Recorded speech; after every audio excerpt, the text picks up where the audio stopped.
वही अच्छा ला हमन वही मेरे भेटे रहन तब मोल पता नहीं से बिलासपुर के तो एकदम बोला एकदम खुशी हो लगे वो महकर मेहनत ला देखे हो।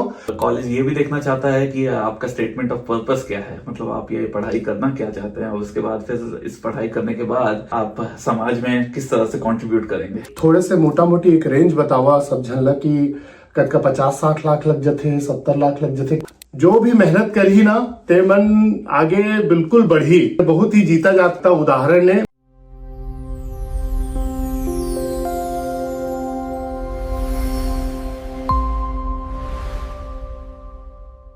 जय जवाहर संगवारी मन, मैं अपन के छत्तीसगढ़िया अमेरिका नीरज शर्मा अटलांटा से आप सब जन के बहुत बहुत स्वागत है मोर पर्ची में।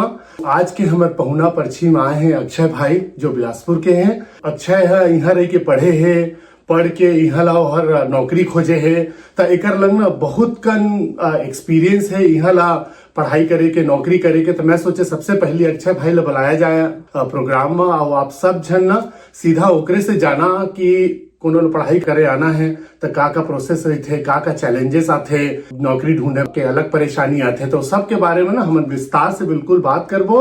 बहुत बहुत स्वागत है अक्षय आपके हमारे शो में। पहले अपन इंट्रोडक्शन और थोड़ा बैकग्राउंड बतावा जरा। बिल्कुल। मेरा नाम अक्षय है और मैं बिलासपुर का रहने वाला हूँ वैसे तो, और मेरी पूरी पढ़ाई बिलासपुर से ही हुई है, नर्सरी से लेकर 12वीं तक। और उसके बाद इंजीनियरिंग किया मैं भिलाई से, तो उसमें भी मैं छत्तीसगढ़ में ही रहा 20-22 साल। पूरे छत्तीसगढ़ में पूरी पढ़ाई बिताने के बाद फिर मैं यहाँ पे अमेरिका आया और अपना मास्टर्स किया। मास्टर्स करने के बाद फिर मैंने यहाँ पे ही जॉब ढूंढा और उसके बाद से मैं अटलांटा में ही हूँ। तो बिलासपुर में कौन से स्कूल में थे और इंजीनियरिंग कहाँ से किया आपने? बिलासपुर में मैं डीएवी पब्लिक स्कूल से था। अच्छा। और इंजीनियरिंग मेरा Bhilai institute of technology BIT. अच्छा। और 2014 का मैं ग्रेजुएट हूँ। अच्छा, वेरी नाइस। तुरंत पढ़ाई करके कॉलेज ढूंढना अमेरिका में कितना डिफिकल्ट है और या फिर थोड़ा 1-2 साल काम करके आना चाहिए, उसके बारे में जरा बताइए। दो चीजें हैं यहाँ पे, एक जॉब ढूंढना होता है और दूसरा यहाँ पे आप जब कॉलेज के लिए आ रहे हैं उसके लिए अप्लाई करना होता है।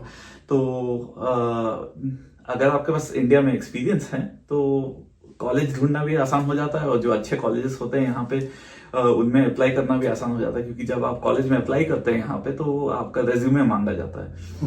और कॉलेज ये भी देखना चाहता है कि आपका स्टेटमेंट ऑफ पर्पस क्या है, मतलब आप ये पढ़ाई करना क्या चाहते हैं और उसके बाद फिर इस पढ़ाई करने के बाद आप समाज में किस तरह से कंट्रीब्यूट करेंगे। अच्छा। तो वो लोग वो जानना चाहते हैं। लेकिन जब आप जॉब करके आते हैं तो आपके पास थोड़ा ज्यादा ज्ञान होता है ऑब्वियसली। और लेकिन आप जब फ्रेश कॉलेज के बाद आते हैं तो थोड़ा ये सब सीखना पड़ता है यहाँ रह के। तो थोड़ा अलग है, लेकिन दोनों के अपने ही फायदे हैं एक तरफ से। सही है, जॉब करके आवे तो थोड़ा एक्सपीरियंस हो जाते बढ़िया। थोड़े से पढ़ाई अमेरिका में ना भारत से अलग है।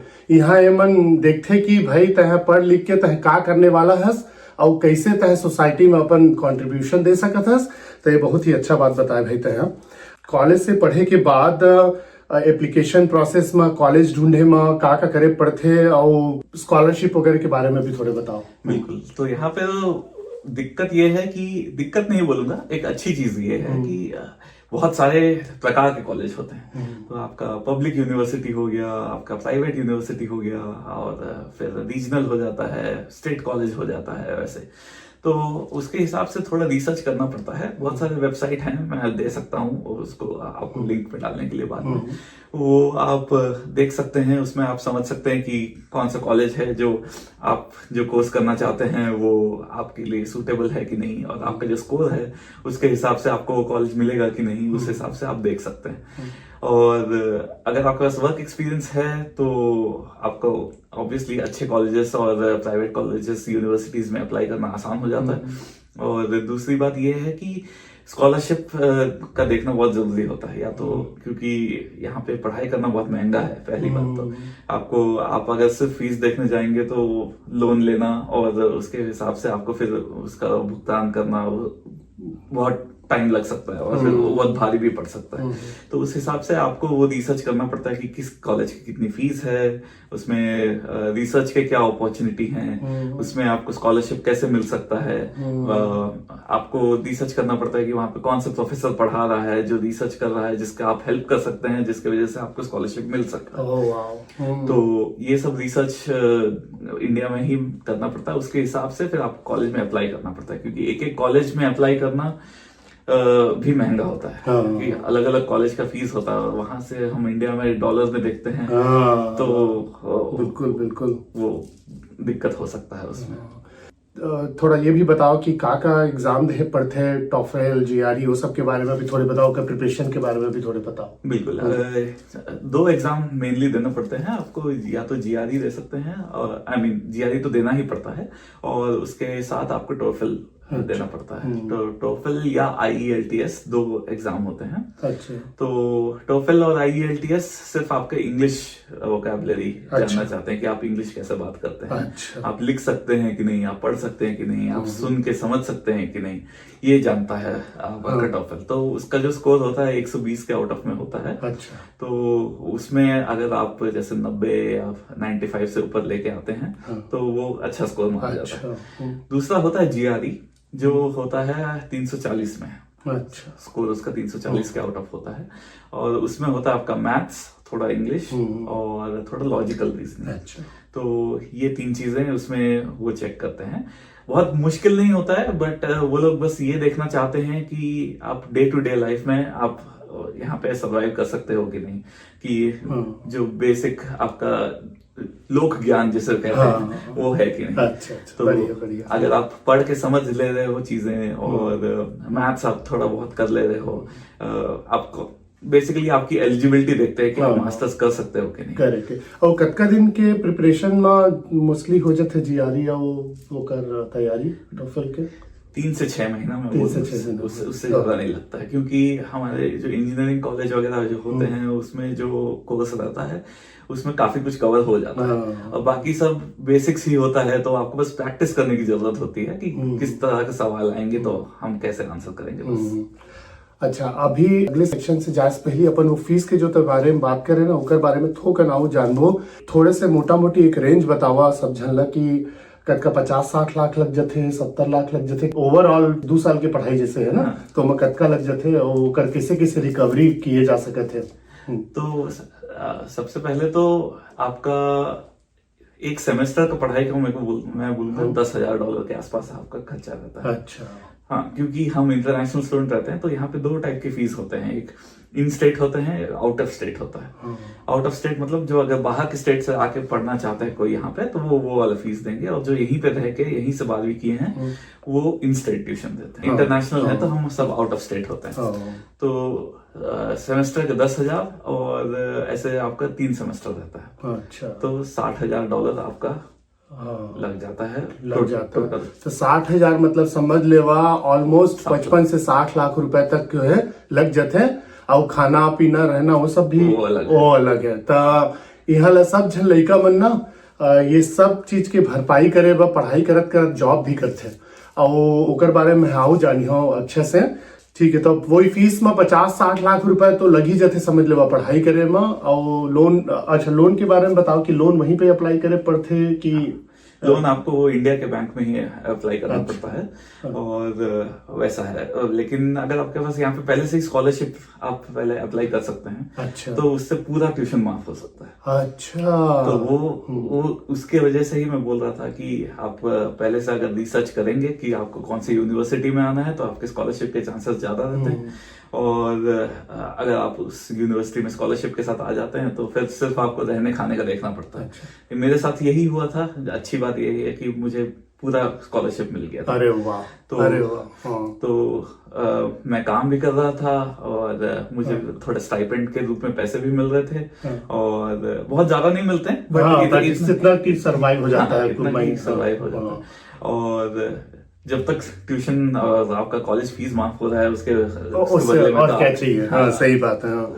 अच्छा, एक जो क्वेश्चन रही से कि इंजीनियरिंग कॉलेज के बाद ही का स्कोप है, का BSc BA करे वाले में नहीं आ सके यहाँ पढ़ाई करे वाले? आ सकते हैं, बिल्कुल आ सकते हैं, लेकिन उसमें और ज्यादा खर्चा है। अच्छा। और दूसरा बात ये है कि आप जस्ट कॉलेज से स्कूल से निकले होते हैं, तो उसके चलते यहाँ पे आपको स्कॉलरशिप की अपॉर्चुनिटी उतने ज्यादा नहीं मिलते हैं जितने लोकल लोगों को यहाँ मिलते हैं। अच्छा अच्छा। नहीं नहीं, जैसे जो बीएससी करे हैं, हाँ। और बीएससी करे के बाद यहाँ आना चाहते हैं, हाँ। तो मन के पढ़ाई के क्या है? तो उसका थोड़ा सा प्रोसेस अलग है, क्योंकि बीएससी 3 साल का होता है या बीकॉम आपका 3 साल का होता है। उसके बाद यहाँ पे आना है, तो यहाँ पे मिनिमम रिक्वायरमेंट होता है कि आपकी जो डिग्री आप किए हैं बैचलर में वो 4 साल की होनी चाहिए। अच्छा। हाँ। तो उसके लिए आपको 3 साल पढ़ाई करने के बाद 1 साल का एडिशनल कोर्स करके वो दिखाना पड़ता है कि हमारे पास 4 साल की डिग्री है। अच्छा। आप आ सकते हैं, ऐसा हाँ। बिल्कुल नहीं है। मेरे दोस्त भी हैं जो यहाँ आए हैं ऐसे बीएससी करके, बीएससी मैथ्स में जैसे करके आए हैं। इंडिया में ही आपको एक एडिशनल कोर्स करना पड़ता है। ओके। हाँ, तो वो 4 साल का हो जाता है कोर्स आपका। अच्छा, तो जो 3 साल के बीएससी कोर्स करे हैं, ओकर ये रिक्वायरमेंट है कि ओहर इंडिया में ही 1 साल आउ पढ़ाई करे और अलग अलग कोर्स ला कंप्लीट करे जो कॉलेज के रिक्वायरमेंट के हिसाब से। ओकर बाद उमरला यहाँ आके 2 साल के जो पोस्ट ग्रेजुएशन वाला जो रहते ना, तेमा एडमिशन मिलता है। बहुत अच्छा बताया भाई, ये बहुत ही नया इन्फॉर्मेशन रही से मोरोबर। तो जतका जन लड़का है जो इंजीनियरिंग करत है, बीएससी करत है, होनहार सब लड़का मन जेकर मन है विदेश आके पढ़े के, वो मन में बहुत ही अच्छा इन्फॉर्मेशन है कि आप मन कॉलेज अपन पढ़ाई से रिलेटेड कॉलेज के रिसर्च करे में चालू कर लेवा। देखा कि कहाँ कहाँ के कौन कौन से कॉलेज है जेमा आप मन के जो भी कोर्स है तेकर पढ़ाई होते, उकर स्कॉलरशिप के का स्कोप है, ये सब जानकारी लेके आओ अपन एंट्रेंस एग्जाम की तैयारी चालू कर देवा। मुश्किल नहीं है अगर आप मन बिल्कुल लग के भिड़िया ना, जैसे 2-4-6 महीना, तो बिल्कुल सब चीज संभव है। पैसा कौड़ी के भी जुगाड़ हो जाते, सिर्फ पैसा नहीं है। और ये सब सोच के ना बिल्कुल अपन आप ला पीछे मत रखिए। अगर आप मन के मन है पढ़े जाके बाहर तक, सबके रास्ता खुल जाते आगे जाके। बहुत ही अच्छा इन्फॉर्मेशन बताए भाई तय। तो मैं अक्षय भाई ला जानत हूँ 2013-14 के आसपास से, जब हमन दूसरे कम्युनिटी में रहन था, वो मेरे अक्षय जॉब करे, हमन उहर जावन। मैं देखे हो कि अब थोड़े काम करे पड़े अपन खर्चा निकाले बर। तो वो चैलेंज के बारे में बताओ कि यहाँ रह के क्या क्या चैलेंजेस आते बिना माँ बाप के रहना उससे। बिल्कुल। तो सबसे पहले तो जैसे आप बोले कि पैसा वो यहाँ बहुत मुश्किल होता है, क्योंकि सब कुछ महंगा लगने लगता है ना। क्योंकि आप जस्ट कॉलेज से आए हैं और पॉकेट में उतने पैसे होते नहीं हैं, और आपको रहना है, खाना है, यहाँ पे आसपास घूमने के लिए गाड़ी चाहिए होती है, तो उसके वजह से थोड़ा दिक्कत तो होता है। लेकिन सब चीज के लिए रास्ता खुला हुआ है यहाँ पे, क्योंकि अगर आप स्टूडेंट वीजा में आते हैं तो सबसे पहली बात, आप कॉलेज में काम कर सकते हैं। आप कॉलेज में 2 नौकरियां कर सकते हैं एक साथ। तो वो कॉलेज आप सबसे पहले तो आप जो रिसर्च का काम कर रहे हैं उसका जो स्टाइपेंड मिलता है वो आपका एक जॉब हो जाता है, और दूसरा आपका कॉलेज का टाई अप होता है वहां के आसपास के जितने बिजनेस होते हैं उनके पास। अच्छा। तो वो उनमें आप काम कर सकते हैं। जैसे मैं एक वेटर का काम कर रहा था, और उसके हिसाब से आप थोड़ा एडिशनल पॉकेट मनी वहां से आप कमा सकते। कॉलेज ये बहुत ही अच्छा इन्फॉर्मेशन बताई से अच्छा है कि अपन स्टूडेंट वीजा में ही आप काम कर सका था, कॉलेज के अंदर कैंपस में काम कर सका था और बाहर कर सका था जेमन के टाइप है कॉलेज के संग में। तब मैं वही अच्छा ला हमन वही मेरे भेटे रहन, तब मुझे पता नहीं जैसे बिलासपुर के ओकर बाद फिर हमन ना फिर से मिलन दूसरे सेटअप में। तब फिर मैं पूछे तो बताइस कि बिलासपुर के लड़का हो के, तो एकदम बोला एकदम खुशी हो लगे। वो मैं कर मेहनत ला देखे हो, जो भी मेहनत करी ना ते मन आगे बिल्कुल बढ़ी। बहुत ही जीता जाता उदाहरण है, बहुत मेहनत करे यहाँ आके भी, बहुत कन चीज ला जरूरत भी नहीं रहे, तब हो मेहनत करते रहना बहुत जरूरी है, ताकि आप अपन बेस में बिल्कुल अच्छा बेस बना सको करके। नेक्स्ट सेक्शन में ना हम बात करबो अब काम ढूंढे के, पढ़ाई करे के बाद। ग्रेजुएशन हो के बाद कै दिन तक यहाँ रह सकत है स्टूडेंट वीजा में, और कैसे जॉब खोजे पड़ते, और कैसे फिर वर्क वीजा में ट्रांसफर ले पड़ते, उसके बारे में थोड़ा बताओ। हाँ, तो आप जैसे स्टूडेंट वीजा में यहाँ आते हैं तो उसके बाद आपको ऑप्शनल प्रैक्टिकल ट्रेनिंग का चांस मिलता है, वो आपको 3 साल का मिलता है। लेकिन वो 3 साल आपका टाइमर कब शुरू होता है, जब आपका पहला नौकरी मिल जाता है और आपका पहला पेचेक आपको मिलता है। अच्छा। तो आप यहाँ पे मतलब पढ़ाई करने के बाद 3 साल और काम कर सकते हैं अगर आपके पास स्टेम की डिग्री है, साइंस, टेक्नोलॉजी, इंजीनियरिंग या मैथ की डिग्री है। अच्छा। तो कुछ जो डिग्री होती है यहाँ पे वो आपका वो कैटेगरी में आती हैं। अब अगर आपका ग्रेजुएशन है और उसके रिलेटेड जॉब कर रहे हैं तो आपको 3 साल मिलता है। अच्छा। अगर आप मैनेजमेंट आ रहे हैं, जैसे आप यहाँ पे MBA किए, हाँ।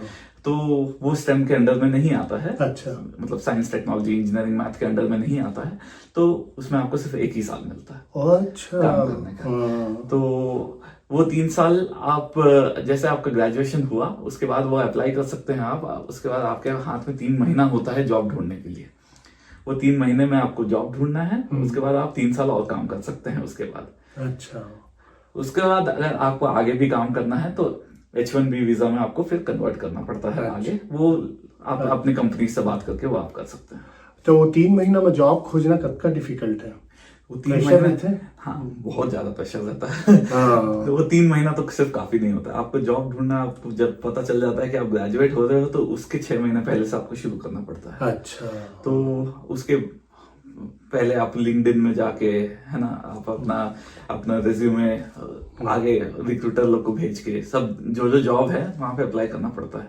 तो मैं तो बोलूंगा मैं कम से कम 1200 से 1500 जॉब अप्लाई किया था।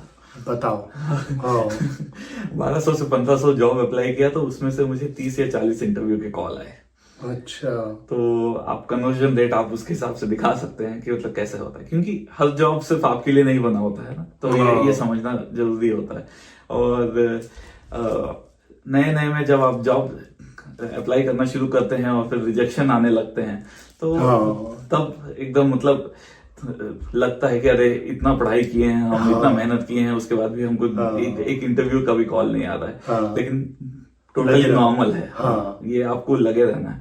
ये तो हम करके सीखे हैं तो इसलिए मैं बता सकता हूँ ये। लेकिन जब आप नए आते हैं तो ये सब समझना थोड़ा टाइम लगता है। हाँ, तो लेकिन आप लगे रहेंगे, आप बात करते रहेंगे लोगों से बात करना बहुत इंपॉर्टेंट है। यहाँ पे नेटवर्क बनाना बहुत जरूरी है, क्योंकि आप यहाँ पे अगर किसी कंपनी में रेफरेंस के थ्रू जाते हैं तो आपको इंटरव्यू मिलना आसान होता है। इंटरव्यू मिलने के बाद उसको फिर क्लियर करना भी आसान होता है। नहीं, बहुत ही अच्छा बात बताई सेहर। अच्छा, बहुत जनमन बोला भारत से मैसेज करते कि मैं हर ये करे हो वो करे हो मोर जॉब खोज दे हला, ऐसे संभव है का? मुश्किल है। हाँ।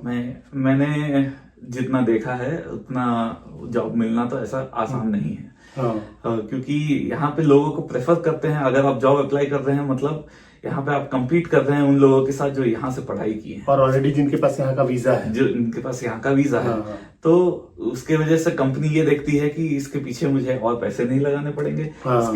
इसके लिए और रिसोर्सेज में यूज नहीं करने पड़ेंगे, तो उनके लिए वो आसान हो जाता है। तो इसलिए प्रेफरेंस उनको दिया जाता है जो यहाँ से पढ़ाई किए हैं और जिनके पास वीजा है। बहुत कन जो नौकरी के एप्लीकेशन है तो मैं महू ये भी देखे हो कि उनमें लिखाए रही थे कि अगर तो लंग वीजा नहीं है तो अप्लाई मत करके। है ना?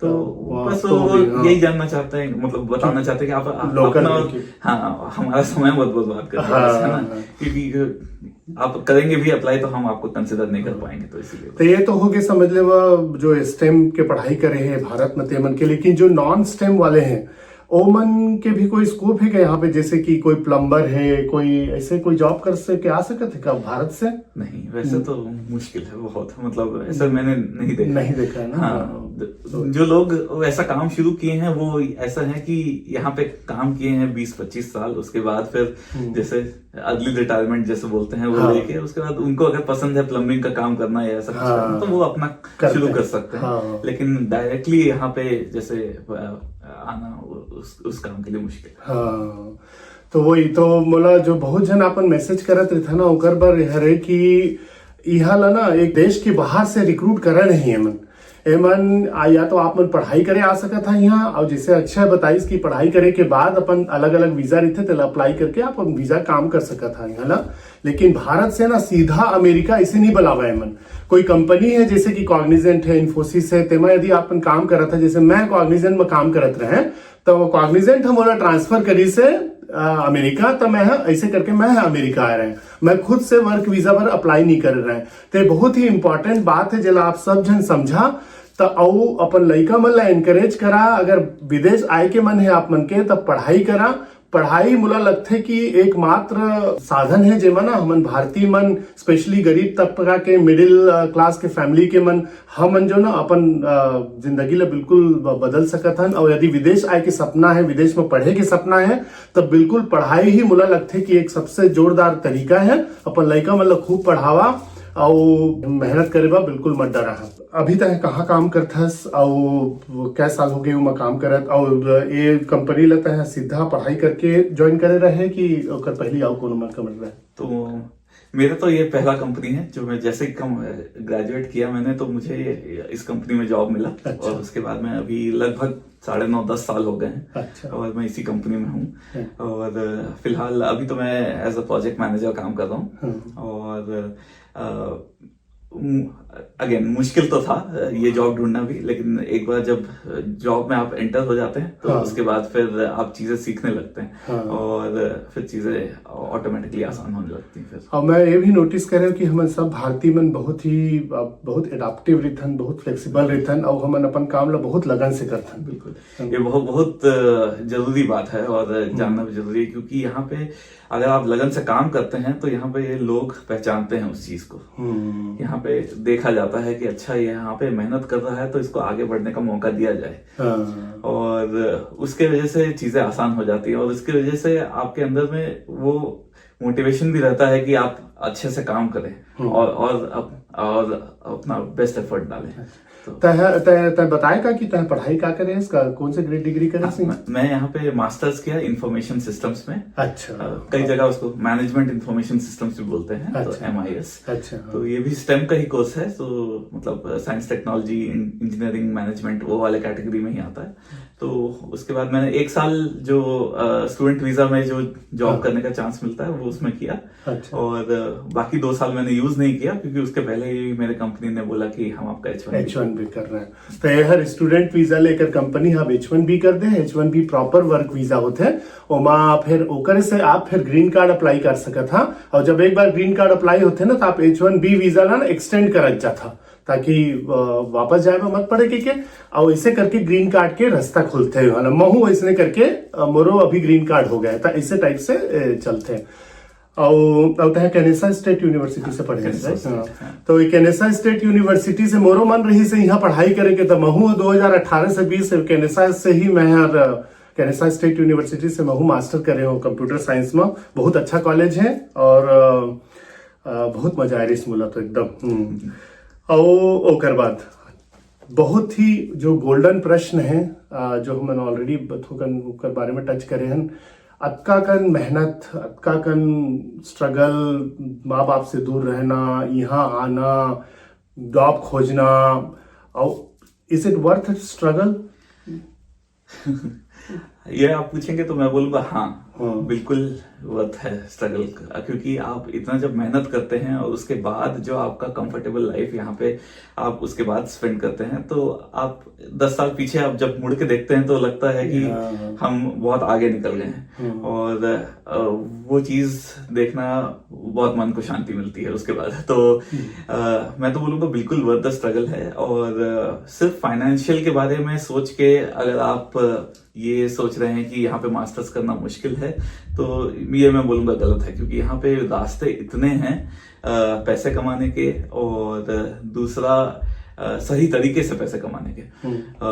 तो ये जानना बहुत जरूरी है कि यहाँ पे अगर पैसे की कमी है तो यहाँ हम नहीं आ सकते हैं, ऐसा सोचना ये गलत है। तो मैं बात लगावत छेड़े हूँ काबर की ना, आजकल मैं देखे हूँ मैं छत्तीसगढ़ में ना बहुत जन लड़का मन है, तेमन का करते हैं कि जाते मुंबई दिल्ली जाते काम वाम करे बर, ओकर बाद में वापस आ जाते हैं। काबर की वो स्ट्रगल करे में ना परेशानी होते, वो लगते अरे घर में तो बैठे हैं बढ़िया, घर में खाना पीना मिला थे, तो मन ना वो स्ट्रगल से भागते हैं। मेहनत जो है ना सब जगह है। अगर आप भारत में भी आप IT में जैसे बहुत जन आवे थे, मतलब जॉब करे पर बाहर जाए पड़ते, अच्छा नौकरी करना है यदि तो मुंबई दिल्ली बैंगलोर में जाए पड़ते IT वाले मतलब। और बहुत कम काम तो बिजनेस तो अपन छत्तीसगढ़ में ही मिल जाते हैं, ओहू में स्ट्रगल है, ओहू में मेहनत है, तो बहुत जन ओहू करे में से डराते हैं। यदि आप मतलब छत्तीसगढ़ में रहना है तो छत्तीसगढ़ में आप मेहनत करा। यदि आप मतलब मुंबई दिल्ली बेंगलोर में जाके काम करना है तो वहां जावा और वहां रुका और वहां काम खोजा और करा। होम सिक और ये सब बोल के ना घर आ जाते बहुत जन में देखे हो। और विदेश में जाके यदि काम करे के मन है, आप मन के ये सपना है तो एहू वर्थ स्ट्रगल है। मेहनत करे पड़ते 2-4 साल 6 साल आप मान खपाए पड़ते, लेकिन आप जब जिंदगी में पीछे मुड़ के देखता ना तो लगते कि भाई अच्छा करे हम यहाँ आ गए हम।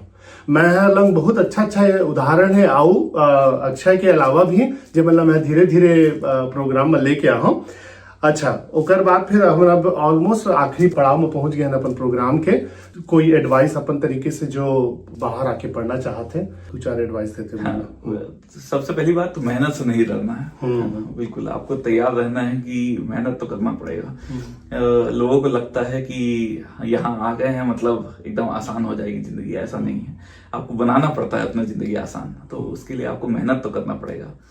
दूसरा बात यह है कि देश नया रहेगा, आपको सीखने के लिए तैयार रहना पड़ेगा चीजें, और बदलाव तो मतलब सबको आपको अडेप्ट करना ही पड़ेगा उसके लिए। और आप हर चीज को अगर आप कंपेयर करोगे, अरे इंडिया में ये अच्छा था यहाँ पे ये अच्छा है, तो आप उस माइंडसेट से यहाँ पे मुश्किल हो जाएगा। तो आपको ये समझना जरूरी है कि दो अलग अलग चीजें हैं, है ना। इंडिया का कल्चर अलग है, यहाँ का कल्चर अलग है, तो आपको उस हिसाब से अडेप्ट करना पड़ेगा। और तीसरा बात ये कि जैसे मैंने बोला मेहनत तो करना ही पड़ेगा, और ये कि आपकी मेहनत को यहाँ पे पहचाना जाता है, तो आप जितना मेहनत कर सकते हैं उतना आप आगे बढ़ सकते हैं। तो यही एडवाइस है बस। बिल्कुल बिल्कुल सही। तो जब का जन के सपना है बाहर जाके पढ़े के ना, एपिसोड ला पूरा देखा अपन, बहुत कन आप मतलब नॉलेज मिली, पता चली कि का किए जा सकत है। और बीच बीच में आओ मैं ऐसे सेगमेंट लेके आत रही हूँ, तो आप मन बता कैसे लगी इस करके। और अक्षय बहुत बहुत धन्यवाद आने के लिए यार। मतलब मजा आ गए हैं एकदम। और गोट बात करके, और हम और पर्ची के पहला एपिसोड है, तो आप सब जन बिल्कुल माया दुलार बनाए रखिए, ज्यादा से ज्यादा शेयर करिए ताकि सब जन ला पता चले अमेरिका आना अगर मेहनत करिए लगे रही है तो बहुत मुश्किल भी नहीं है। तो पूरा विस्तार से चर्चा करे है हमन, सब जन ला शेयर करिए और अपन इसने माया दुलार बनाए रखिए। Akshay again thank you so much for joining, और हम फिर से मिलबो अगले एपिसोड में। तब तक के लिए जय छत्तीसगढ़, जय भारत।